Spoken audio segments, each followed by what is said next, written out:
When I was younger and when I used to play, I had the entire playground for me.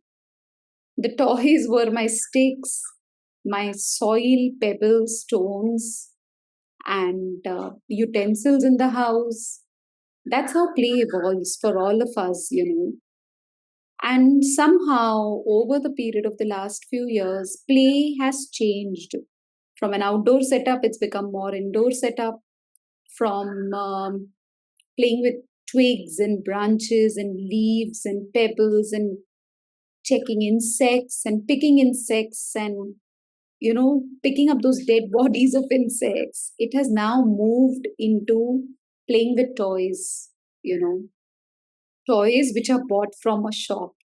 So what I'm trying to tell you is the play has changed, but the needs of kids and the stimulation that a brain needs would not change in a matter of 30, 40, or 100 years. So the play that we did outdoors helped us to form a relationship with Mother Nature, which is extremely important for a child's development. The play, when it shifted indoors, when it became more of playing with toys, initially it was with other kids, and now it's all solitary play, playing on laptops, iPads. I feel the play, it's losing its pure form and it's getting mixed, it's becoming impure. A lot of kids these days, I remember when I used to play out in those playgrounds, there was my mom, I don't even remember where she was. She never told me, don't pick this up, don't put that in your mouth, don't, I remember eating those. I'm not saying it's good, but I remember eating a lot of things that I was not supposed to eat, chalk and all of those kinds of things. I was not eating, but exploring, trying to understand, oh, what does this taste like? Oh, what does that feel like? I remember as a child picking up those mulberries, wiping them up and eating it up.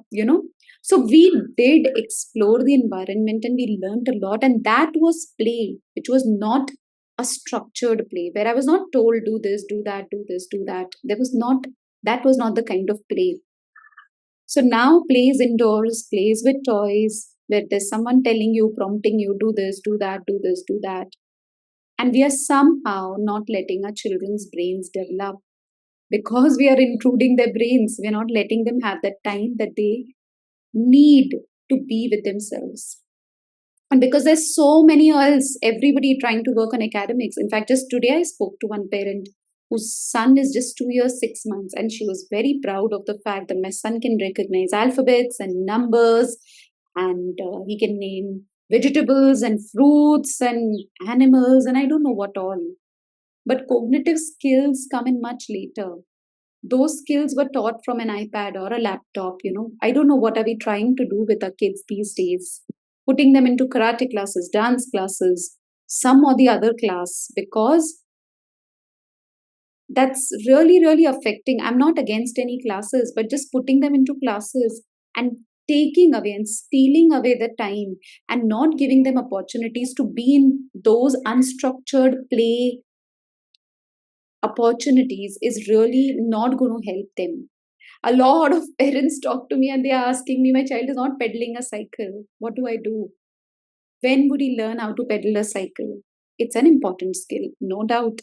But it is not so important that I need to stress about it. My child is very little. He's not yet learning how to swim. What do I do about it?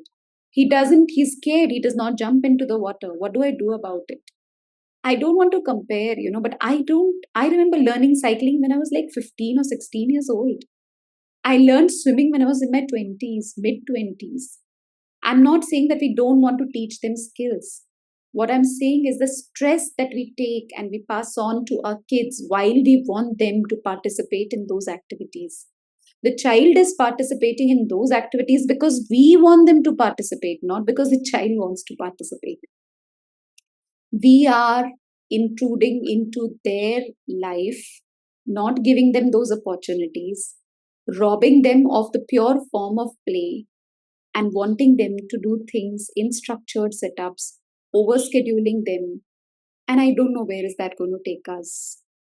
So I just wanted to emphasize balancing structured play opportunities where I'm telling my child, go to school, take your book, do this, do that, or whatever. And unstructured play activities where the child is just, you know, just doing what the child likes to do. The child is trying and learning to test his own limits, become aware of what his own strengths are.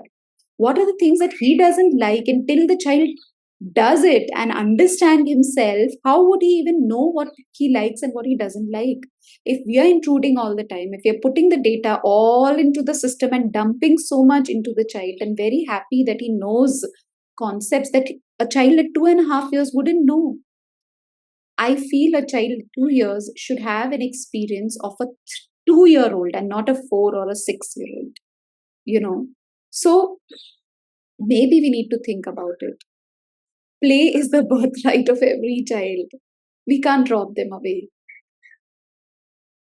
Exploring your own self, learning to be aware of what you like doing and what you don't like doing will happen when the child is allowed to play.